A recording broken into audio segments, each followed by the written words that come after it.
মার্কেটটা আরেকটু যদি নিচে আসে আমি এখানে আরও 2টা ট্রেড নিয়ে নিব। আচ্ছা, ট্রেড 2টা নিয়ে নিই এখান থেকে। আর এখানে ট্রেডটা কেন নিলাম আপনাদের সেটা একটু পরে দেখাচ্ছি, আগে একটু মার্কেটটা দেখেন। দেখেন এটা মূলত একটা আমার হচ্ছে টুর্নামেন্ট, শুক্রবারের টুর্নামেন্ট মার্কেট, এই জন্য আমি এখানে ট্রেড প্লেস করলাম। আর এইখানে দেখেন একটা সিঙ্গেল পিস ট্রেড আমার লস নাই। দেখেন মার্কেটটা দেখেন আপনি, একটা ডিপ ডাউন ট্রেন মার্কেট, ঠিক আছে। এইখানে গ্রিন ক্যান্ডেল অস্তিত্ব নাই বললেই চলে।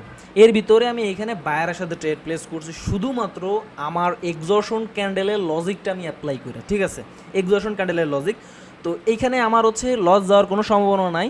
তারপর আমি এখানে বলে রাখি, দেখেন আমি কখনোই হচ্ছে টুর্নামেন্টে আমি কখনো পার্টিসিপেট করি না বা ট্রেড প্লেস করি না। তারপর আজকে কেন জানি আমার মনে হলো যে টুর্নামেন্টে আর কি একটু যাই, তো এই জন্য তো আমি এরপরে মনে করেন এই ট্রেডটার পরে আমি কম্পাউন্ডিং করবো, হয়তো বা কম্পাউন্ডিংয়ে যদি সাকসেসফুল হয়, মানে ফুল অ্যামাউন্টে 100% অ্যামাউন্ট দিয়ে যদি সাকসেসফুল হয় তাহলে তো আমি হচ্ছে ভালো একটা পজিশনে যাবো, না হলে তো গেলো। আচ্ছা, এই ট্রেডটাও প্রফিট চলে আসলো।